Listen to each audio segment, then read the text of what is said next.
genuine, authentic love connections and stuff like that is not what you're used to as love. Most people have tried to force love from their wants and not from genuine connected connection. So when you hear people talk about love and this and that, and you think it's a risk, and you think it's so much work and it's so much labor and da da da da, that's because it's not love. It's not like, think about it.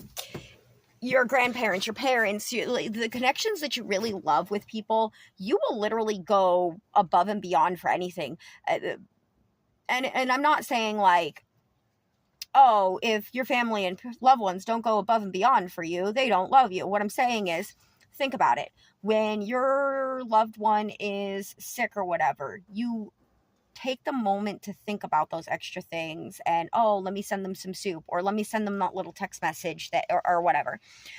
Even when you're busy, right? That you can have the grandparent or something that's dying, and you have to make that little care basket, or a little thing that shows your genuine, authentic care for them. Like, there's always things. And now, granted, because we're so different of people, and what we desire from others, and like our love languages and stuff are so different from like how we display love to what we want, and all these different nuances, that it constantly gives people the impression like they're not genuinely loved. You feel loved. You know when you're loved. You can literally know you're loved by somebody that's just not loving you in the right way. Well, they're loving you their way. Why does it need to be the way that you need it to be in family dynamics? Certain things like that, on things that are not so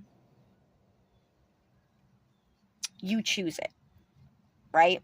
Like your partner, things like that. That's where you're going to connect with that love language that is mutual back and forth. Not saying that you have the same love language, but that the love language that you give is what they want to receive, and vice versa. Now, when it comes to family, our parents, our children, our sisters, our brothers, our aunts, our uncles, we are all different people. We all function and think differently.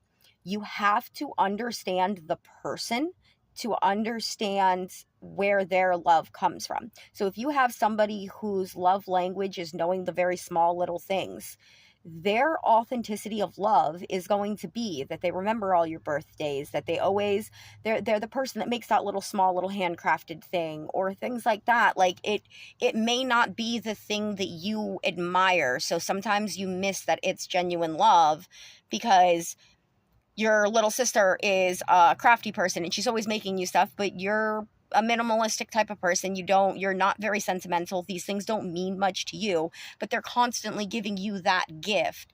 Yeah, because sometimes people can genuinely have love for you, but not be able to speak your language because you guys are different.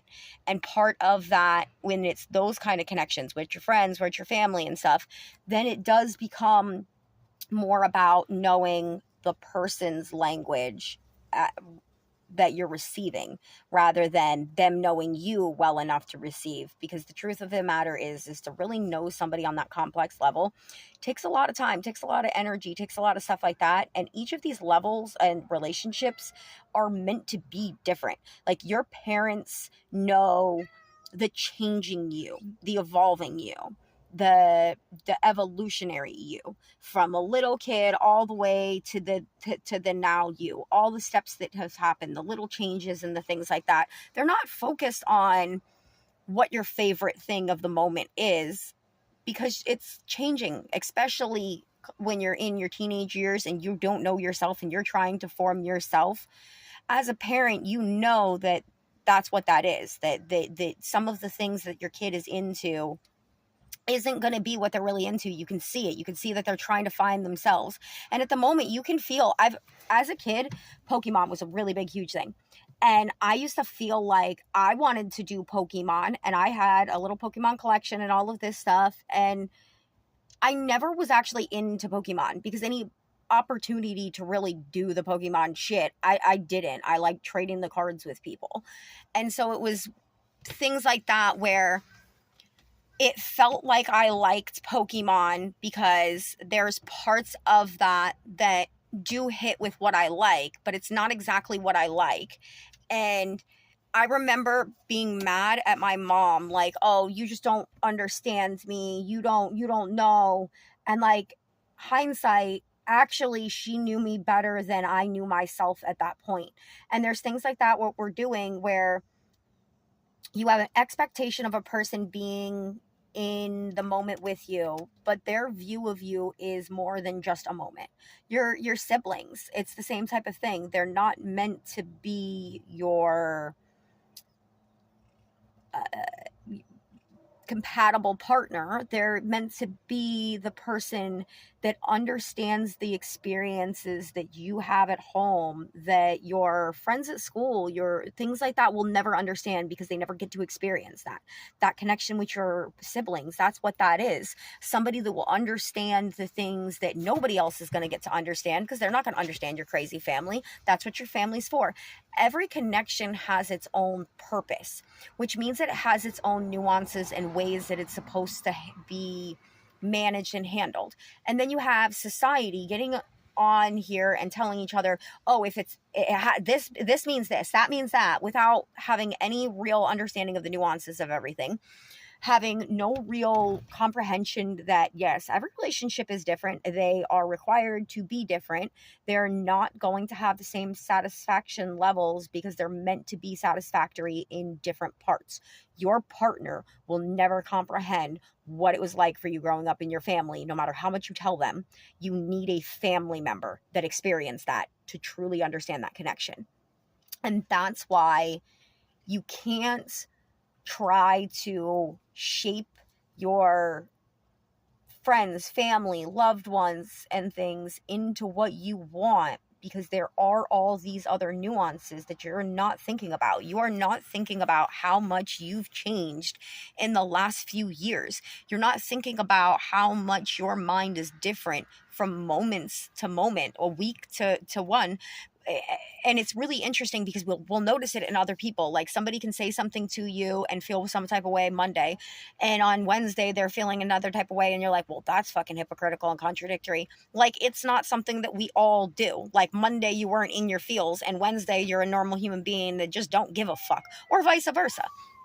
I don't know. Is it because we told everybody to stop thinking and just stay focused on living that these things seem to be so muddied and so just unclear and confusing to people? Or is it because throughout time we're just starting to really get the emotional regulation and stuff back as a more major or majority population? And so is it that people who come from experiences that have like emotional dysregulation, that you're just finding out about these kind of things as you're getting more emotionally regulated, and these are just things that other people have already known and noticed? Or I don't know, it's one of those things where you're constantly changing, constantly evolving, and you don't you're only hyper focused in the moment. And what happened last week, you kind of think about the highlight reel of it. You don't think about every little detail that was going on, every little thought that you had, every little word that you said. And so, yeah, I don't know. I've gotten really long on this one, and I've probably transitioned thoughts a few times here, but yeah, it is what it is. I don't think many people watch the videos anyway, so once it becomes past 3 minutes, I'm just kind of talking to the real ones here. So, hey.